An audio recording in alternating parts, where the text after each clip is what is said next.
Oh, never mind. You We're just went good. ahead and kicked us right out the Yeah. gate. Greetings, readers and travelers, and welcome to another episode of Chattin Stats. My name is Richie Stevens, I'm Joel. and joining us tonight for the fourth time. I think I've lost track. Yeah, I think so, because I was on the original show, and then we kicked off Chat and Stats with me, and then we had the Flame Spitter release, and so now we have this. I couldn't remember if we did one for DED or Aced, but I don't remember. But Well, DED came out right at the same time as Flame Spitter, so true, it was kind of like true. there was like 2 weeks separation between the two. And they were damn good releases. It held me over. But joining us is the wonderful author Jonathan Smidt, aka Ren. Ren, how are we doing? I'm doing well. Thank you for having me on the show again. Hey, we're so excited to have you back on the show. Also, someone shoot me the link so I can share this in my Discord. Yes. Sorry. Yeah. I tagged you in it on Facebook. I thought it got over to you. Let me do that. I don't use Facebook on my computer. Oh, that's fair. I'm so sorry. But yeah, today we are celebrating the fact that Dungeon Core Online has reached its finale. We kicked off season 2 of Stats on Stats with Ren to discuss Dungeon Core Online, because who doesn't love a good Dungeon Core series, right? And Ren just recently released Book 5, the grand finale to Dungeon Core Online, which, look at that cover. That cover is gorgeous. Absolutely fantastic. It slaps. Ren, what was it like? Whoa, I'll wait till you're ready to go. We did not prepare for this at all. What's preparation? No, we just procrastinate. All right, there we go. Ta-da! Well, I say that, but as you talk, I'm totally going to do this on Twitter as well.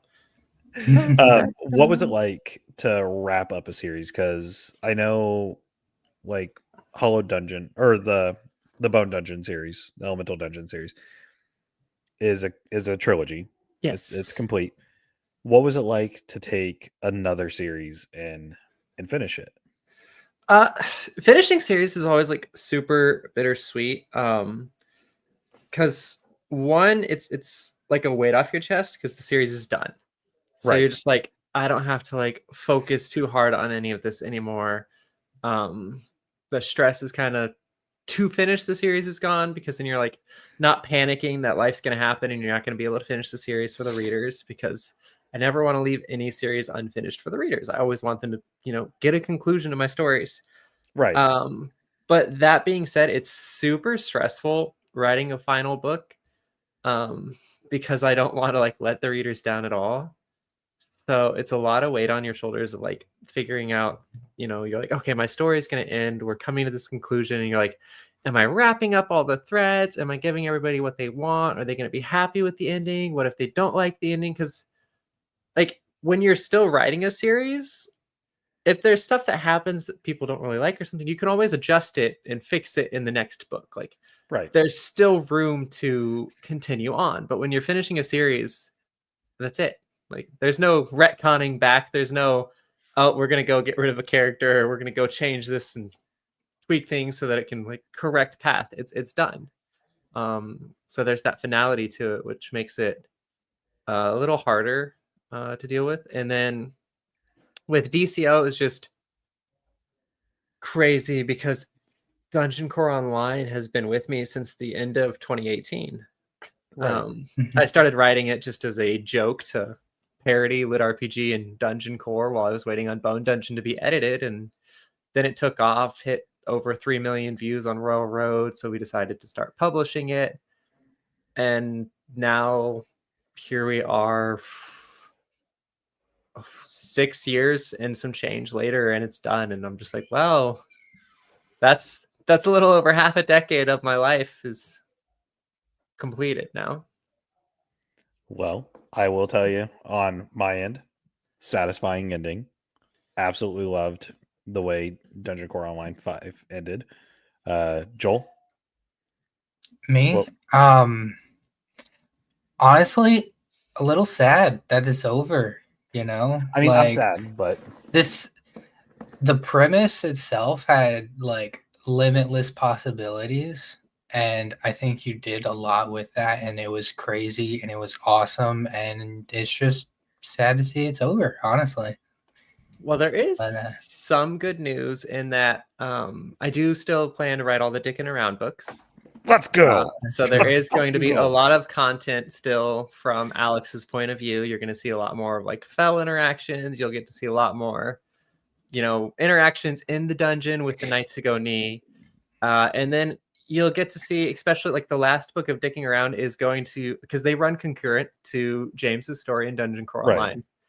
yeah. So not to like spoil anything, but while still being vague, you'll get to see a lot of things that are happening at the same time as kind of like the climax of Dungeon Core Online, which will cover and really showcase the full width of everything. Because since Dungeon Core Online is limited to just James's point of view, Right. I'm limited realistically to what I was able to show in it. Yeah. And there's a lot of moving parts, and it's really hard to show a bunch of moving parts when you're limited to a single point of view. And so that's part of why I have Alex's story, is because it's going to showcase the moving parts that James isn't actually getting to see happen, but that he's helped put into place. We'll get to see those come to fruition in Dicking Around as well. So Okay. Yeah. it's exciting. I'm really excited because I actually do really like the Dickin' Around story. It's fun just to see like other stuff happening outside of Alex's point of, or James's point of view, with following Alex, his family, running a little restaurant inside the game. where Right. they serve It's the low stakes version Dickin'. of DCO. Joel, we do have comments popping up. On Yeah, the we side. got got people Kat, bumping in the we got chat. Rec and Samuel. Hello, everyone. Welcome in. Greetings, everyone. So we're getting we obviously can't wait for Dickin' Around 2, which we know you're writing some other stuff on the side, so it'll probably be a Yeah. little bit before Dickin' Around comes around. Yeah, it's unfortunately one of the series that had to take more of a back burner. It took a couple years for it to even break even for book one. So until I get either crazy bestsellers or get some more completed series out there, I've got to like keep weighing what gets my full attention writing wise. Because the first and foremost, the priority is, keeping the bills paid as a full-time author. And once you get to that level, then you can keep going back to some of the fun side projects. Hi, buddy.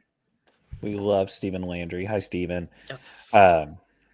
So with finishing Dungeon Core Online 5, and then probably once Dickin' Around finishes as well, would you want to go back to writing the Dungeon Core like aspect of things, or do you think you're wanting to stick more to, I don't know, Your newer series. your newer series like Elemental Gunslinger, Aced, So Resonance? I plan to do a standalone Dungeon Core novel again this year. That's going to take place in the Elemental Dungeon world. Yes.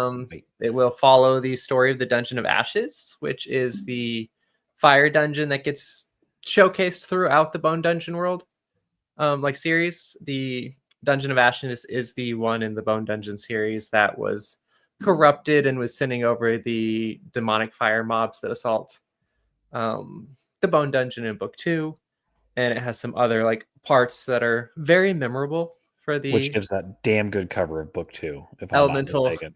Yes, it has a lot of memorable aspects of the Bone Dungeon world. It's got a lot of like history to it, and so I've really been wanting to do a standalone that covers it, so that we can see a lot of the story from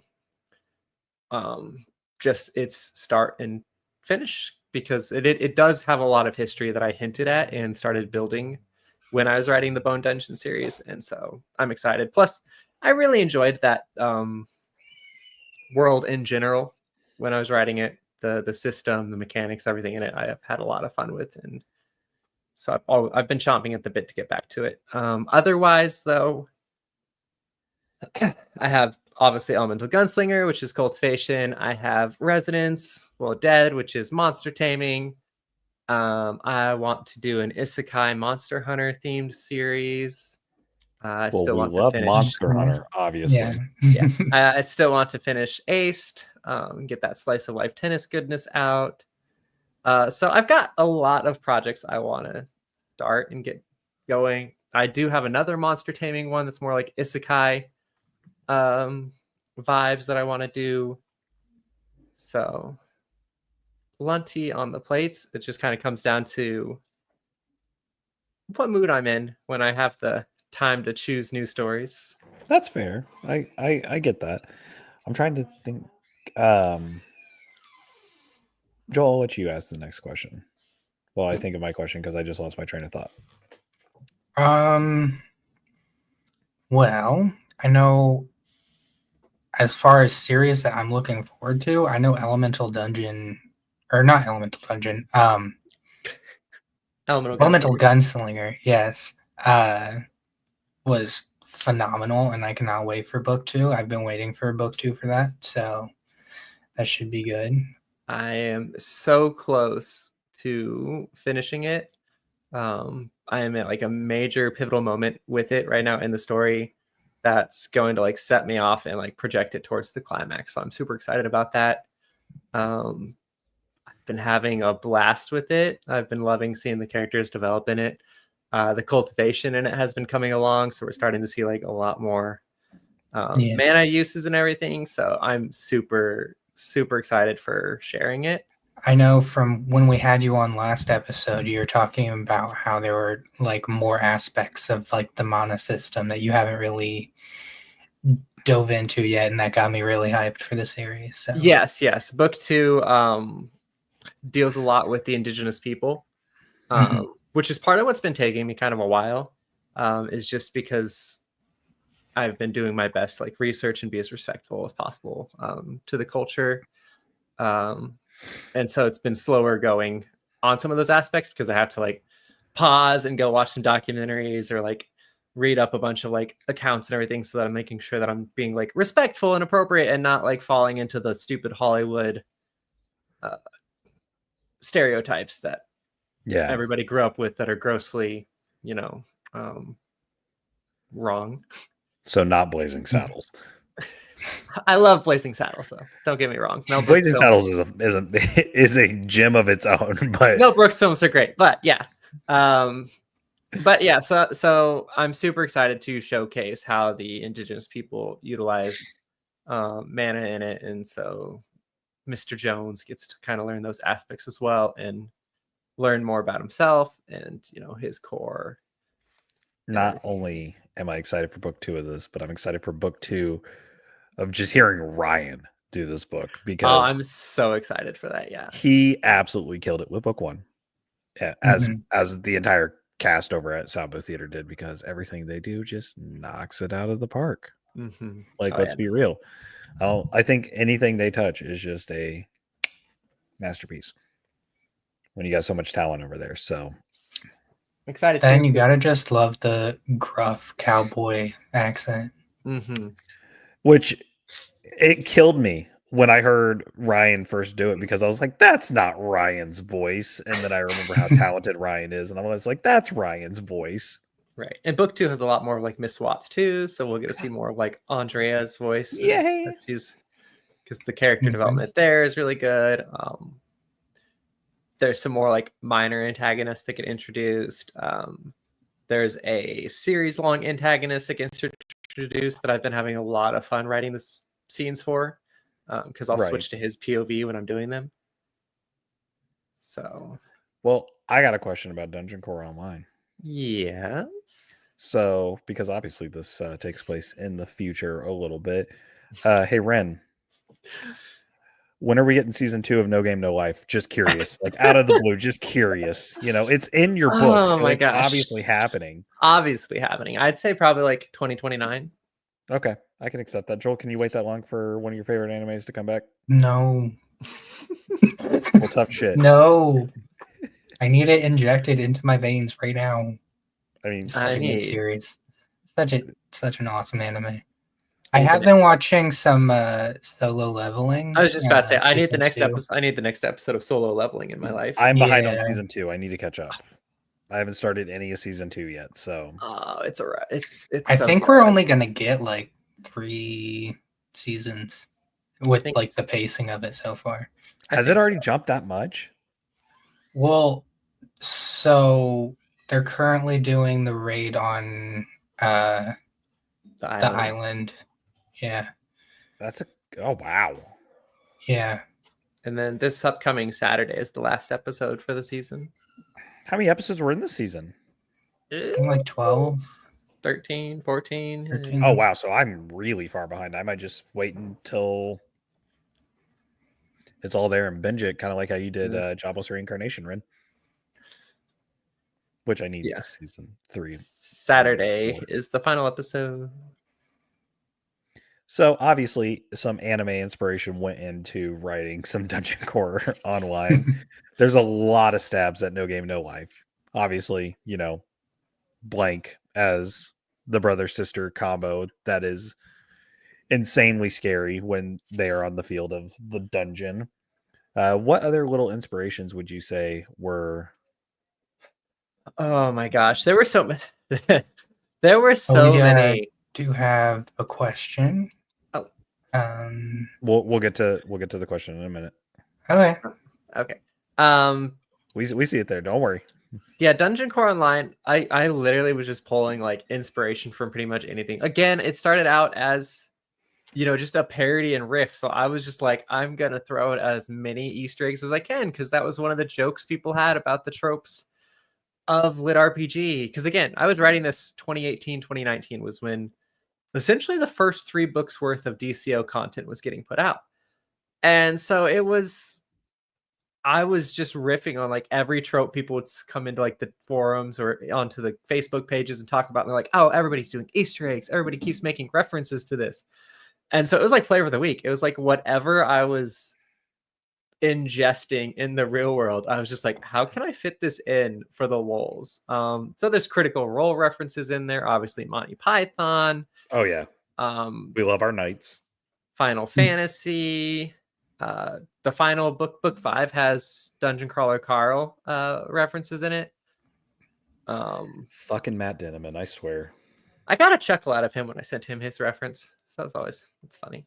Yeah, but fucking Matt Denneman. That's just I reference other books. I mean, there's obviously a major reference to the Bone Dungeon with the Bone Dungeon fanboy. Yeah, I was gonna say I have the Bone Dungeon fanboy in it. I have them watching an aced TV series in the book at one point in time. I have them running around with Dungeon Crawler Carl t-shirts, Steampunk Ninja t-shirts. I mention Divine Dungeon things and Slime Dungeon things. Dungeon Core as a whole is just so cool. Yeah, so it was pretty much like no fandom was left unturned. I was just like, I will find references for everybody here. Isn't the Impala from Supernatural in the? Yes. Yeah, I was gonna say Z very much so pulls all of the like.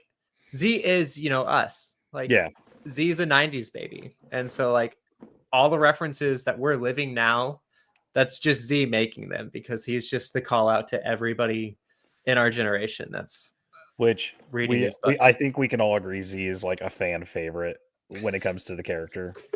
Any scene he's in, he's gonna steal it. He became such a complex character. Yeah.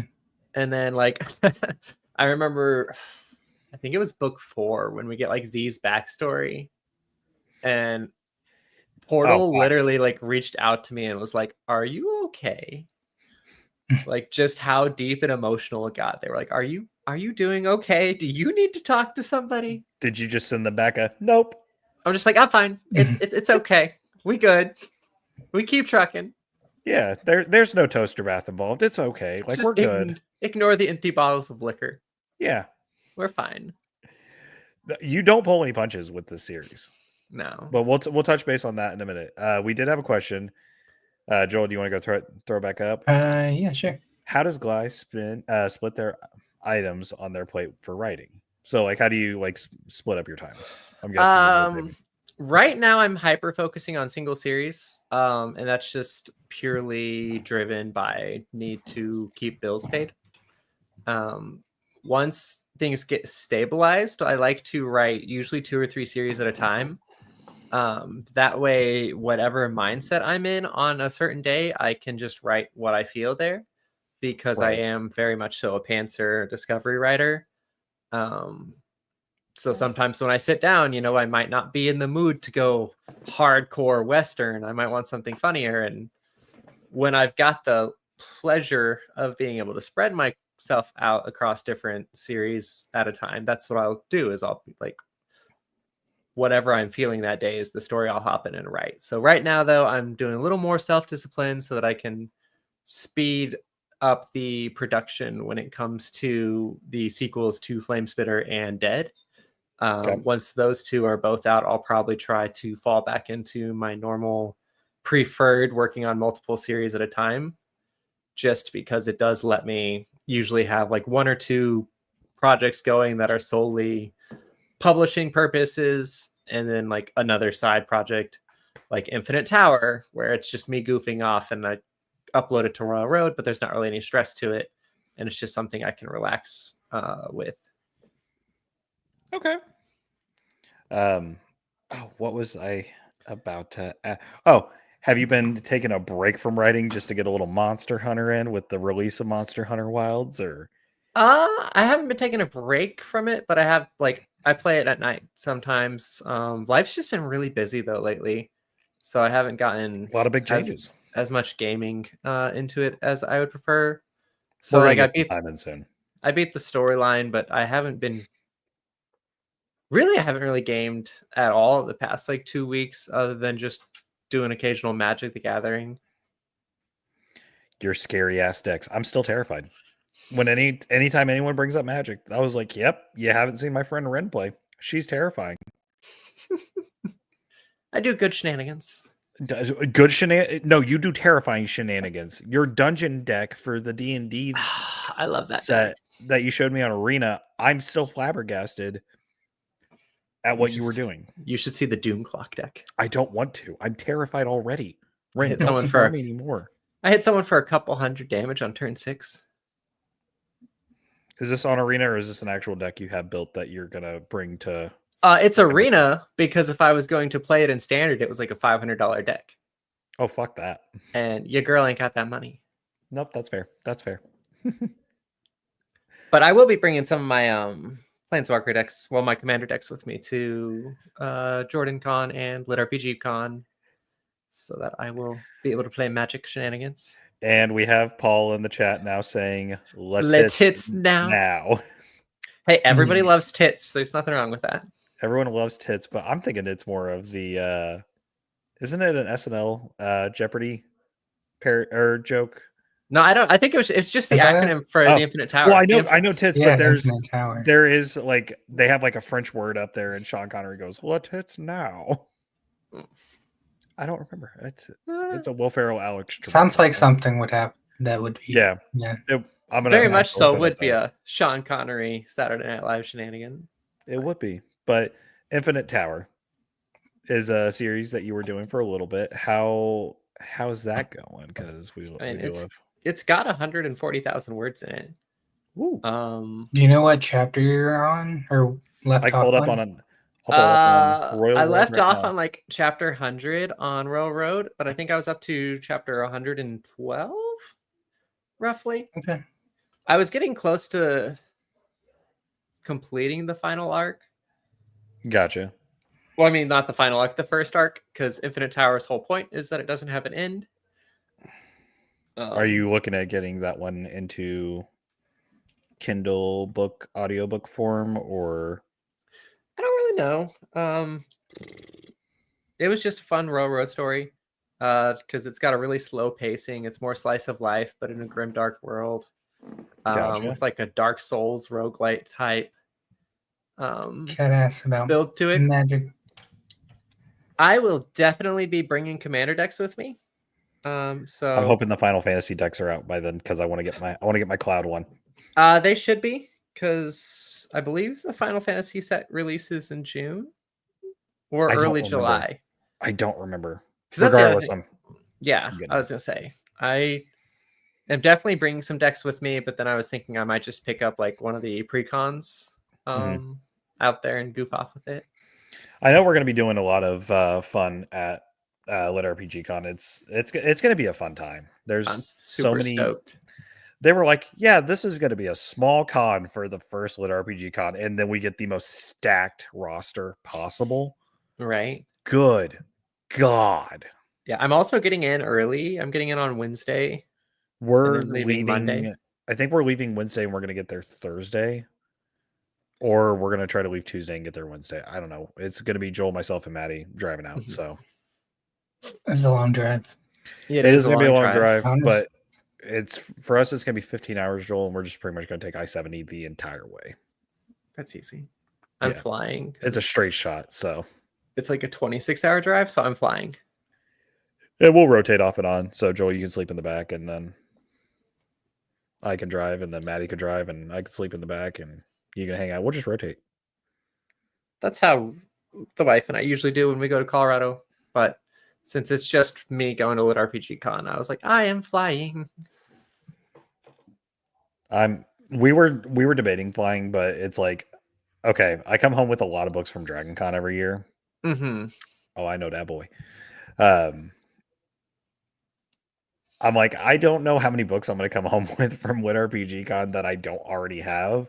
Right. And plus, I've offered to bring some stuff out for people who are out of the country and everything, but we're gonna wait and see what the plans on hold. We've already got our room and everything booked, so I'm excited. I'm really excited for the convention to be here. Oh, yeah, I'm super excited. It's Same. one of the big things I'm looking forward to this year. Yeah, We got something we are announcing. Oh yeah. We already told Ren, but there's this con coming up next month. It's called Jordan Con. It's in Atlanta. The Stats Boys are going to be there. We're going. So we originally weren't, but then last minute decision kind of got made, and we were like, you know what? We're going to Jordan Con. So we were going to surprise everyone, but enough people know already. So, hi John. Can't wait to see you at Lit RPG Con. But yep, the Stats Boys will be at Jordan Con in Atlanta. We're going to be making some content and everything. So I'm excited. It's going to be a good time. And we get to see some of our favorite people, aka Ren is one of them. It's going to be a busy year for Lit RPG. It is going to be a massive year for Lit RPG. So, but these are the only two cons we're going to be able to do this year. Dragon Con, as much as I love it, we're probably not doing it next year or this year. So it's totally fair. If I wasn't within driving distance, it wouldn't be as doable, but it's a lot. And I love the convention. It's a lot. So we're slowly pacing it and everything. Denver, I'm really excited for because some of my friends that I got into Lit RPG are going to be able to come to the convention, and I've already told them about it. So they're like, "Cool, it's can also, you introduce?" Well, yeah, I was going to say it's going to be nice to see more people because that's like the it's a good center point. Western side of America, so we can see more people. I wasn't going to pass up a chance to get back to Colorado. I loved every time when I was living in Colorado and we would talk about it. You're like, I miss it so much. And I was like, here's pictures. Yeah, I'm so excited to get back to it.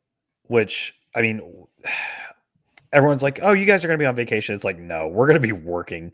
We have so many promos and everything we're building for to do at Lit RPG Con. It's just the only time I'm going to get rest is when I go to bed.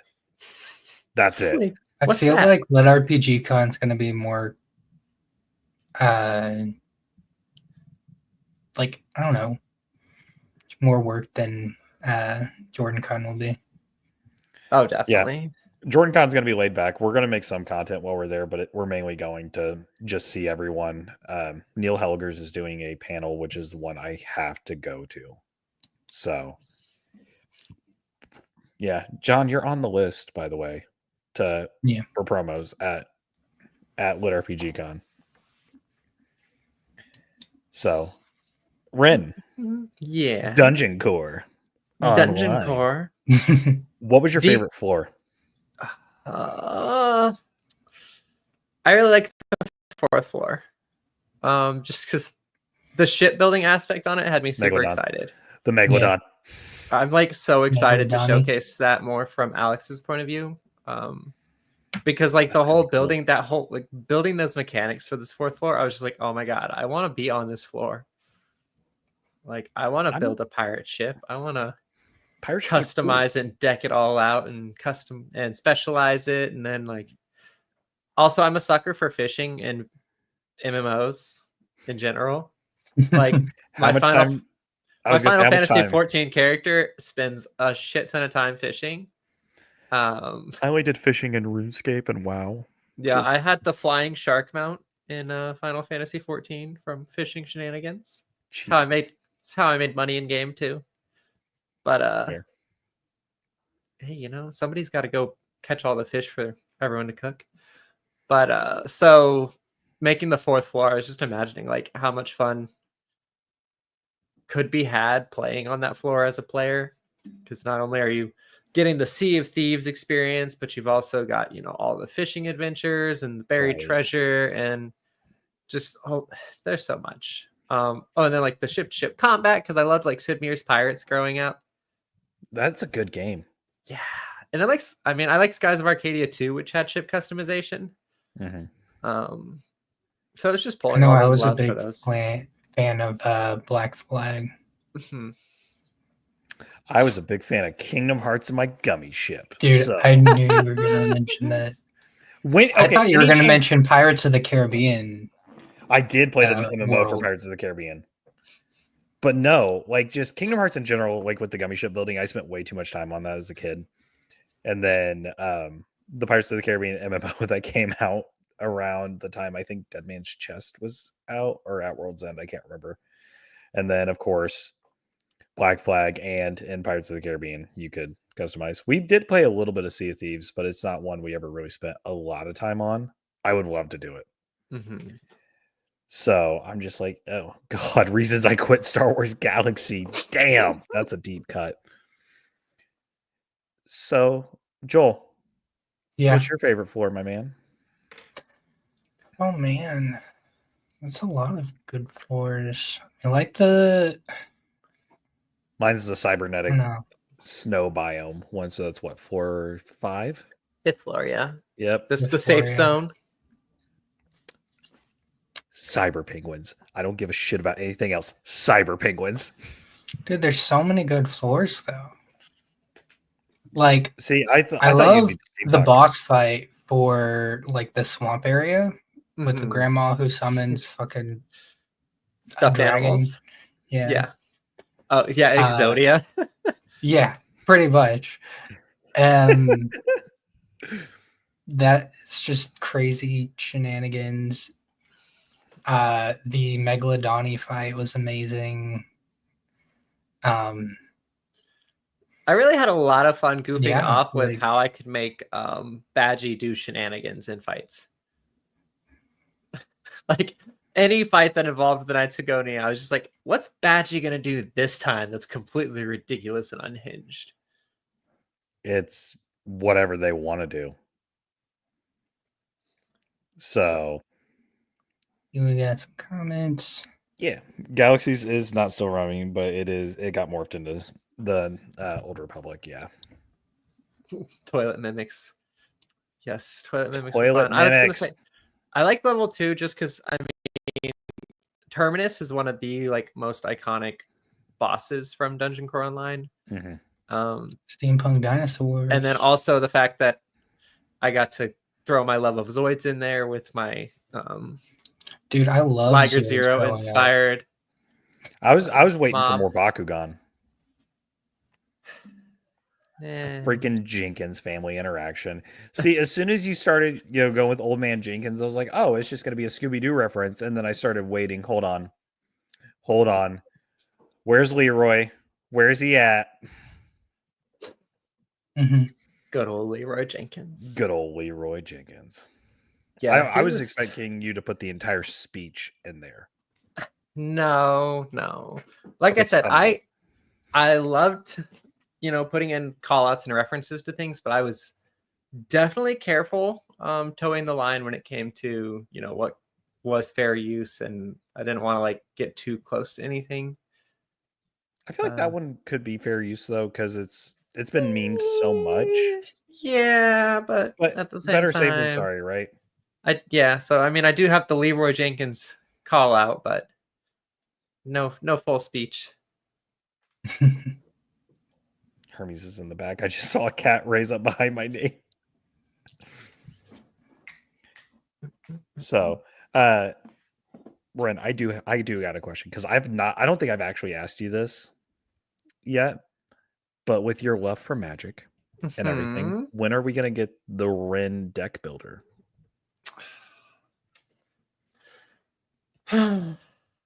Eventually. No, like, funnily enough, I mean, like, when I was a kid, like 4th grader, I would daydream on the school bus on the way to school about like planeswalkers in a world where they like had, you know, these staffs with all the magical gems in them, and then like they'd pull their decks out and like it would actually change the terrain around them when they were like playing land cards, and like, oh, that's cool. The energy from that would like emerge out when they summoned creatures or beasts and everything, and like they would meet on these massive battlefields to go take on other planeswalkers, and they're like the champions of kingdoms. So like the idea has been there for a long time. It's just a matter of finding time.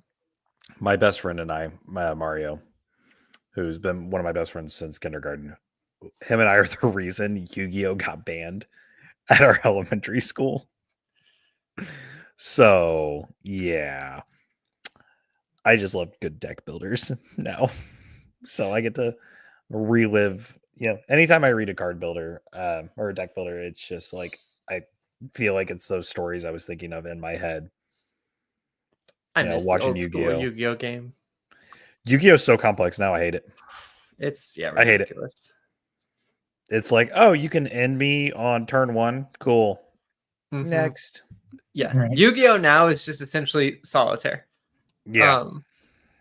And there's my boy Mario. But old school Yu-Gi-Oh was a lot of fun. And I think they're actually remastering or releasing like a Yu-Gi-Oh collection of the games on Switch of all like the OG Game Boy Advance ones. Yeah. So it's going to have the PS1 games, the Game Boy Color games, and I think the Game Boy Advance games. Because I used to play all of those. Like I got every single one of those when they released. Had World the cards. I did the dice duelers. Dungeon Dice Monsters was so cool. That game was so freaking cool. Mm-hmm. I still don't know how to play it, but it was so cool. Oh yeah, it was so fun. God, damn it. I want to go back and play these now. I just re-downloaded because they were on sale on Switch. Digimon Cyber Sleuth. Oh yeah. But both of them. So I got both of them for $5 on the Switch. Damn. Yeah, they were on like an 85% sale. So I picked those both up because I'm gonna play them really soon, because there's a new Digimon Cyber Sleuth game coming out this year. There is. It got announced at the last State of Play for PlayStation, and I was like, "Oh, this is gonna be good. This is gonna be good." I'm just excited. I spend way too much time in the Digimon games, just like min-maxing and seeing which Digimon I can get. I mean, isn't that the point of a Digimon game? Is just to min-max and see which Digimon you can get? I mean, you're just playing the game. It's pretty much. It's like, here's this whole story. The world's about to end. It's like, hold on. I'm going to go spend like 50 hours unlocking every Digimon there is. Yeah. No, that checks. Yeah, sketch. All right, we'll just we'll hit up HP Hollow real quick, let her know that you're doing that, and she'll probably just come join you and give you any tips and tricks she can, because she's the only other Digimon fan. I used to actually fan. the only time I've ever had like a Reddit presence was actually Digimon Story Cyber Sleuth. Like I was on there giving people advice. I kind of want to go back and play those now. They're so fun. The last Digimon game I played before the Cyber Sleuth was Digital Battle 4. You should play Next World Order for Digimon World. Okay. Is that the remaster of It's like the remake of Yeah, it's first like game, the or- remake of the 3DS version of Digimon World. Okay. But yeah, it's super good. I'll have to go back and play that. There's so many games we're wanting to play because I think Joel and I are possibly going to be picking up Shadows here soon. Yeah, that did just drop. The stuff I've been seeing for it looks really good. I'm ready for Lost Soul Aside. That's like the lit RPG game that I've been waiting for. Yeah, my biggest thing, like I said, is just time. I haven't had time to really game. Freaking adulting. I know. It's so exhausting. But we'll get Feels- to you'll get to see us soon, and we'll get to hang out and escape for a little bit. Yeah, I was saying, just a Ready little for over a month, vacation. I get to be Yep. at Jordan Con, and I get to be on panels there. I'm on And a we're total driving of- down, so we're gonna get there on Thursday. Same. I've got a Oh. room for Thursday through Monday. I'm on 3 Oh. panels. I think 1 Friday, 1 Saturday, 1 Sunday. We're gonna leave Sunday because I got to work Monday, sadly. So we'll probably leave Sunday night or Sunday afternoon and drive up and get there. But I'm excited. We'll see you in a month. Mhm. So excited. And yeah. Joel, what do you want to talk about? Yeah. We're celebrating. We're celebrating. I don't know. I mean, we could talk more about DCO.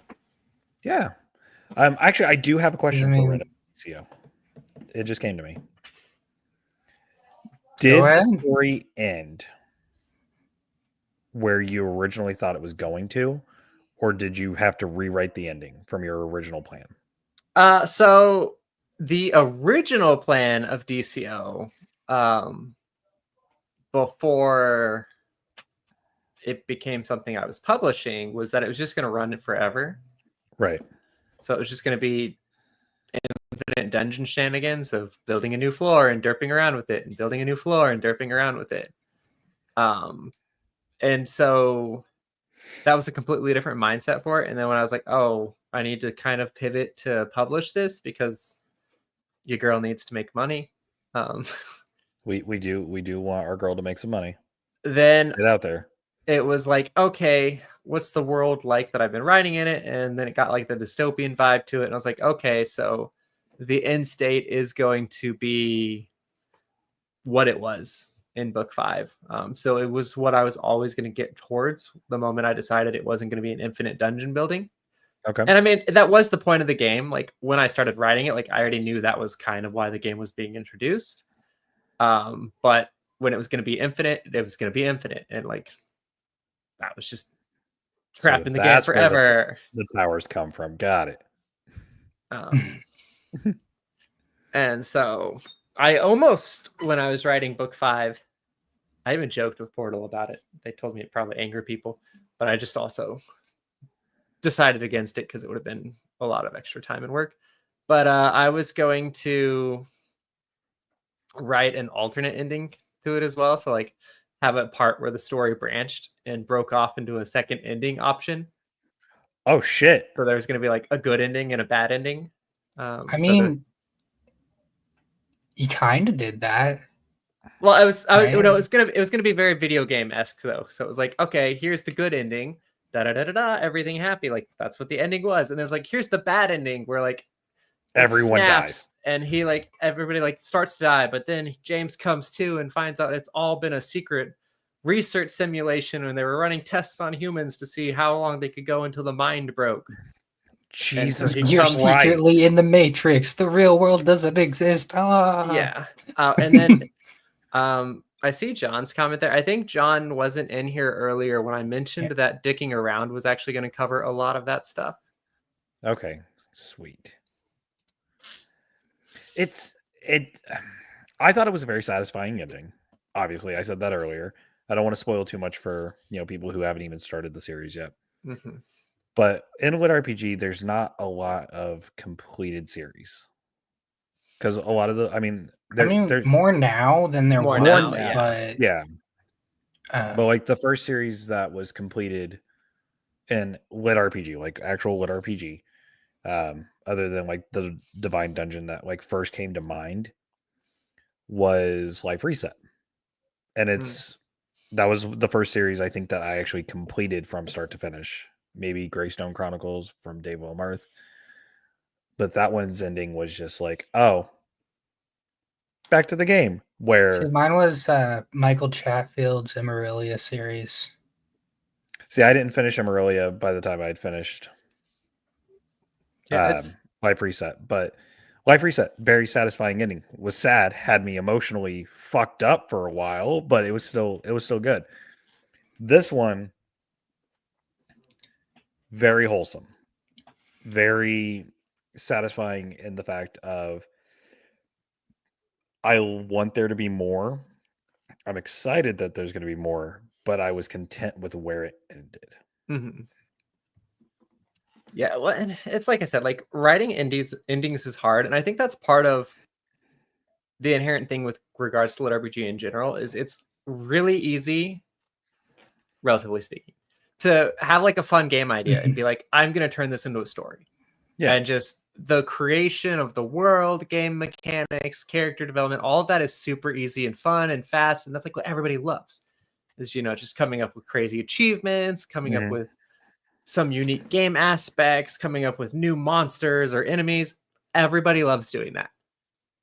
Wrapping up the world that you created is a completely different beast. Right. And so it requires like a change of mindset and pace to take your just building and building and building to bring it all back at an end point. And so it's easy to get caught up caught up with just wanting to keep creating. And as you're writing the stories, you're like, oh yeah, I'm creating. And then you're like, you realize you haven't really been putting in plot points that'll come towards that final head to complete the overarching series. And so that's why you get a lot like really long running series is because there's so much world building going on and so much creation and discovery and everything that there's not that point where people want to bring it to an end just yet. Right. And I mean that's why I asked earlier, because you had finished the Bone Dungeon series. That was finished, but you said that we might get a little bit more of that. Which if we do, I want to see Will back. I need him to bring some of those iconic voices back Right. that he did in the audiobook, because shout out Will and Watt. He did a fantastic job. I mean, Will and I still talk a lot. He was actually originally going to be pegged to do Resonance. Oh, that would have been so good. But the guy that they got to do Resonance did a really good job. But I Austin love Rising. Will's voice.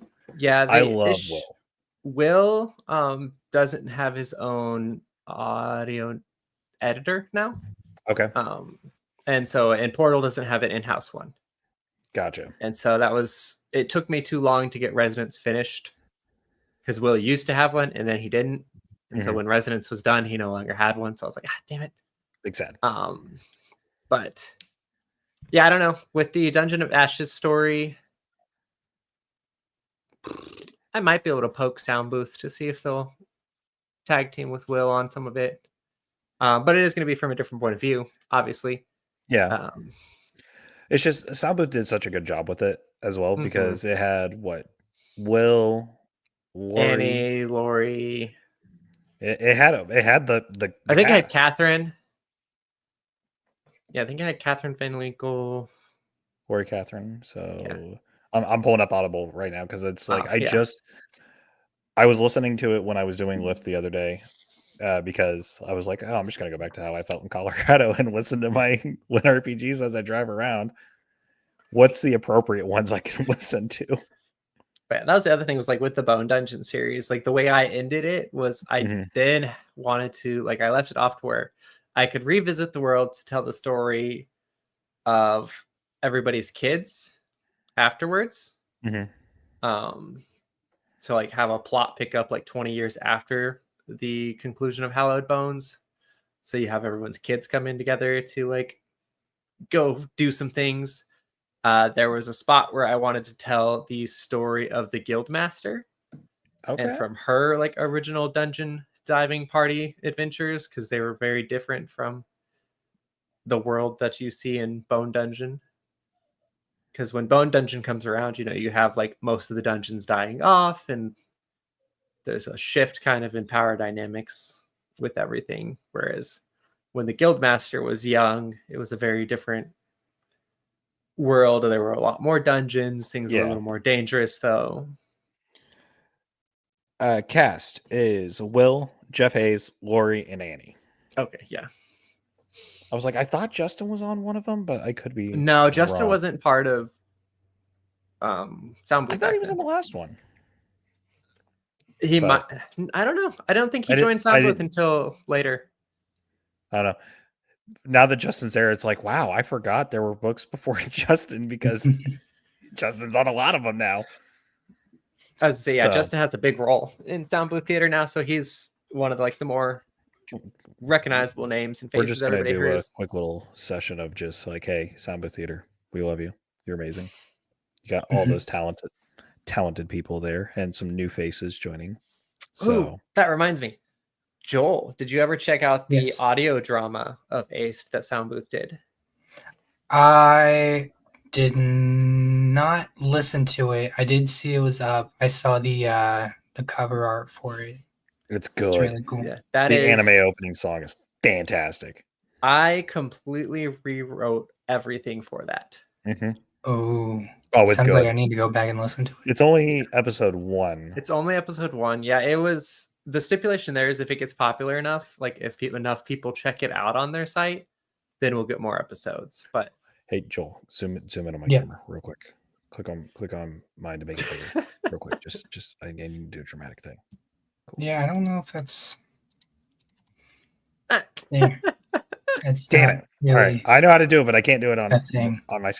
So hey guys, just imagine my picture has gotten bigger. If you're listening, just imagine my voice has gotten louder. There we go. Hey guys, go to Sound Booth Theater, their app, Sound Booth Direct. Download episode 1 of Aced. It is fucking fantastic.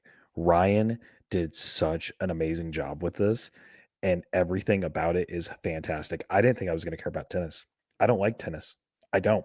But now I care about tennis because of how Rin wrote this story.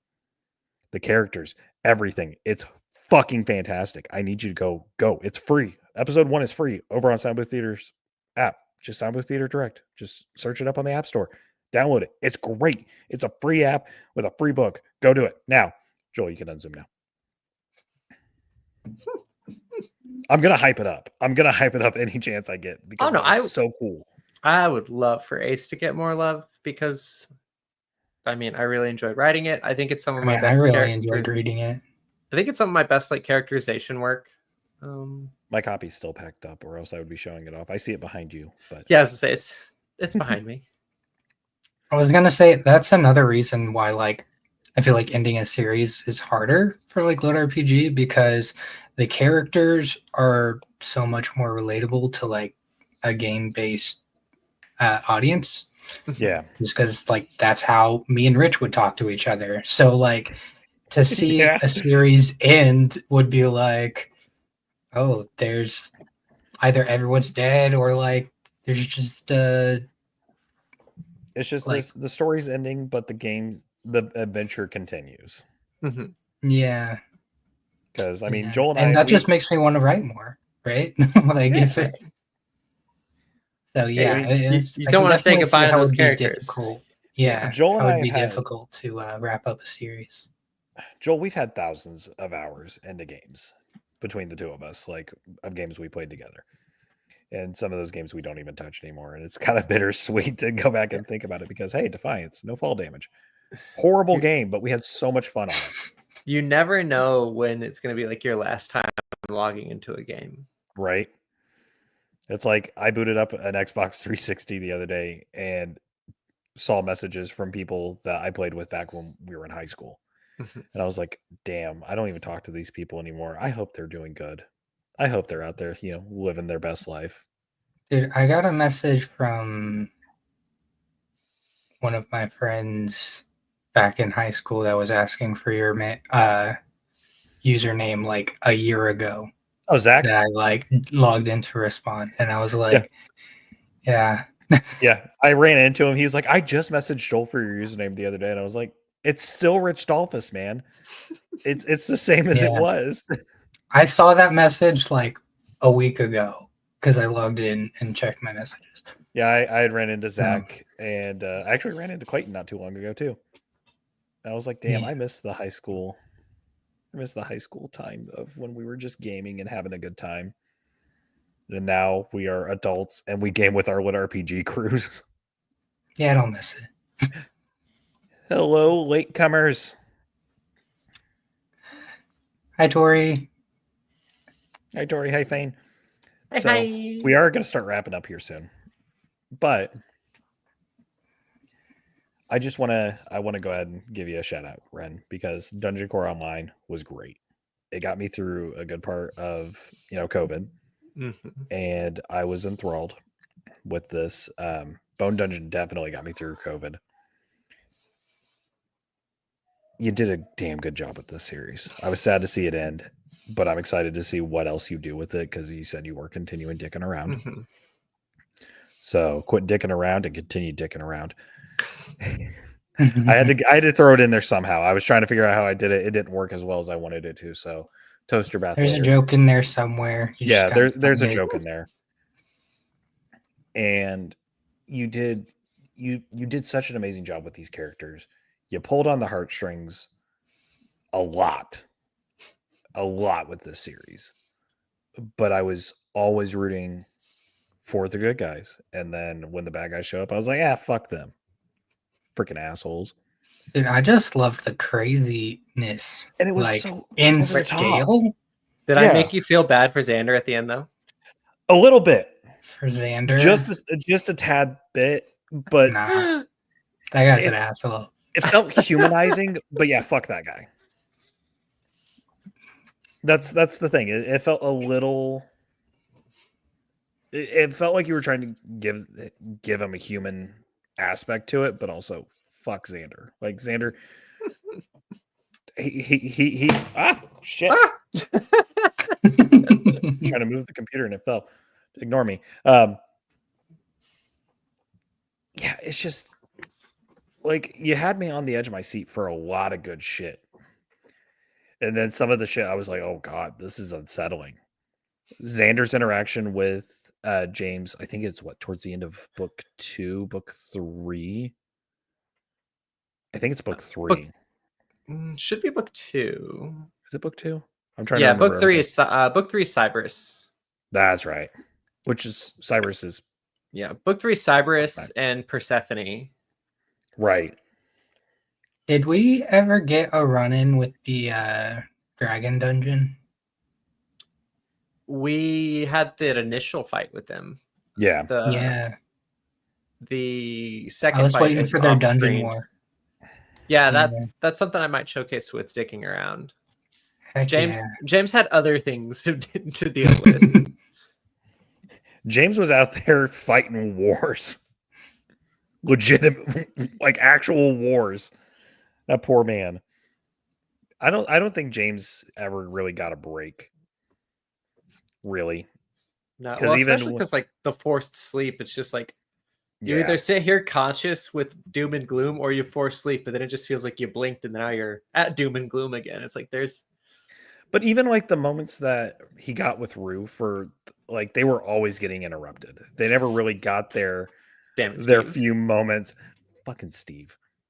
Shout out to Steve, the cock block. Because isn't it? I think it's the opening of book. I think it's book 3 or book 4 that Rue and James are trying to have a moment, and Steve's just like, "Hey guys." It happens a couple times. It happens a couple times. It's a running gag. He's just like, "How do you keep doing this?" And Steve's just like, I'm just me." Which we're thankful for Steve because toilet mimics. So, but no, Ren, you did an amazing job with the series. It was absolutely fantastic. I love every second of it. I'm sad to see it go, and it's one I will continue to re-listen to. Also, shout out Travis. Travis did a good job with the series as well with the audiobooks. Joel. Yeah. Dungeon Wars was peak entertainment. Absolutely. Like for as far as lit RPGs go, like that's one of the scenes that will just stick in my memory. The Ride of the Dickon Brigade. Across all lit RPG. Yeah. Exodia, fucking Gundams, fucking Chicken Radioactive Brigade. super mutant zombies. Giant ass Yes. gingerbread man. Oh, the Siege Snakey. Oh my Siege god, the Snakey. Snake. That was like Essentially Jormungandr. Battle of the Bastards times 10. Like it was so good. So Damn good. it, I just love the series. I'm sad it's gone. I'm gonna re-listen to it. But I think that brings us to our and next for that, topic. yeah, I'll Is it time for our definitely next topic, recommend Joel? this series. I guess. Yeah. You're pushing. Let's go. What's our Hey, next topic? what you been reading? Ren, What have I been reading? we'll start with I you. I'm listening to Dungeon Crawler Carl 7. Such a good one. Yeah, I just finished Heretical Fishing, and so now I'm on DC 7. It's been getting me through tattoos and workouts. Gotcha. It's really good. I'm excited to talk about that. Yeah. Anything else you've been listening to you want to give a shout out to or reading? Reading wise. Check out Servant of Rage by Alex Knight. Thank you for bringing that up because that's going to cue us in. So, Yeah. because Alex is coming on the show next month, and I'm Woo! fucking excited. He wrote me in as a character. God, I knew it. I knew it. Damn it. No, Servant of Rage, fantastic, and that's actually on my list. Joel or Ren, do you have anything else you want to shout out? I think there's a certain musical that we bond over that you constantly listen to. Epic the musical. Shout out Epic. I still need that as a vinyl. I bullied Joel into listening to it while he was helping me move. It's so good. And then of course Danny Motto's reactions to it. Those are so good as well. He's doing the Underworld Saga right now, and I just saw some of his clips. He is hating life. Oh no, I finished the video before this, and he definitely is hating life, especially because Pancake shows back up. Joel, my man. Yeah. Discount Dan. Fucking shout out Discount. Yeah, that's Dan. on my next. Yeah. That's my next to listen. That to. was It's really, so really good. And we just we're booking Steve Campbell to come on the show. He'll be in possibly May. Dungeon Diving 204 by Bruce Centaur.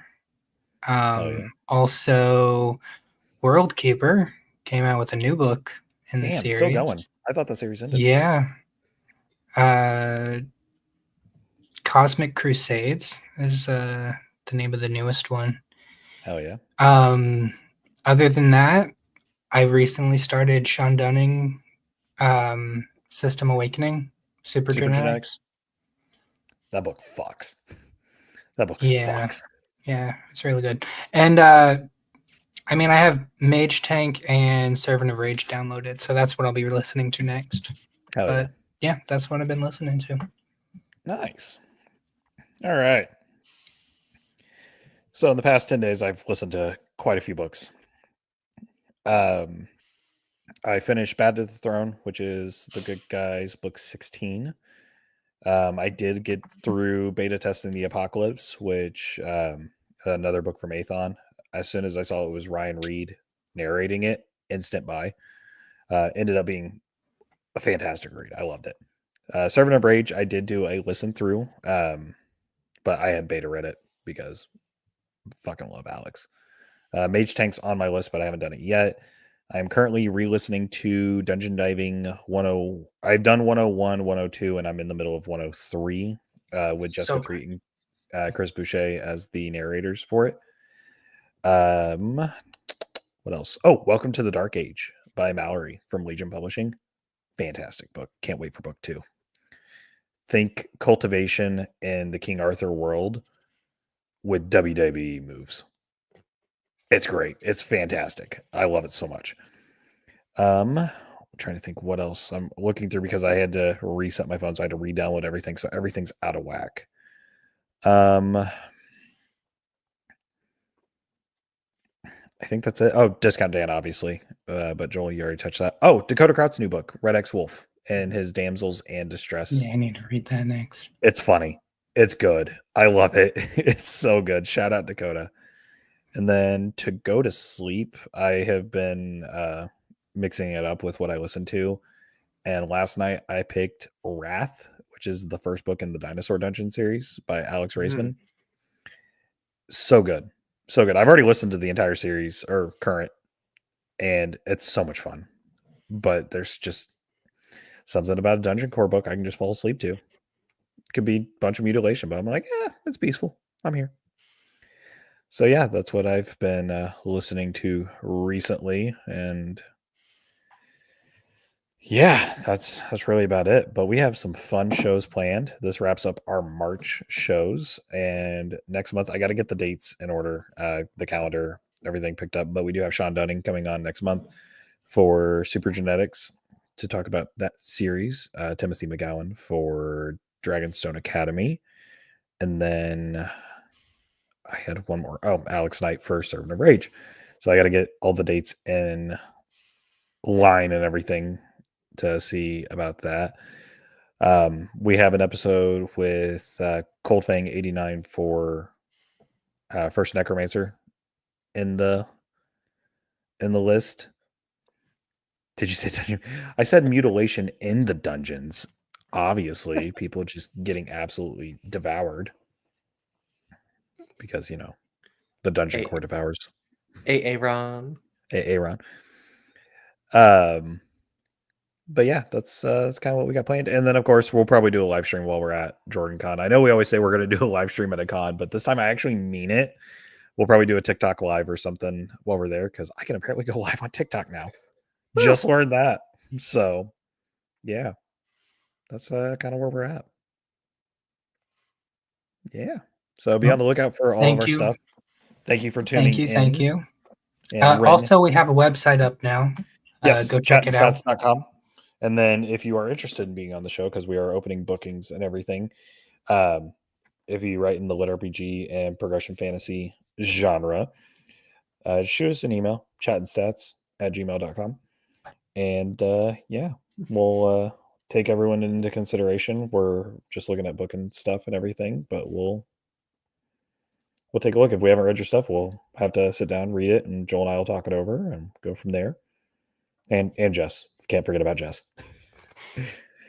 So, but yeah, Ren, thank you so much for being on the show. We absolutely love you and adore you. You are the best, and congratulations on everything else that's been going on in life. We're so proud of you, and you have the support of the stats team behind you every step of the way. Thank you. Always a pleasure being here. Yeah, it's always a pleasure to have you on. And if you guys have not seen Ren play Magic, I do not take this lightly. Her decks are terrifying. She will shit on someone's deck with no hesitation. She's just terrifying with Magic. I'm serious. Go watch her play. She does it in her Discord constantly. So, all right. On that one, everyone, have a good day. Thank you. All right. Thank you. Peace. Bye. Bye.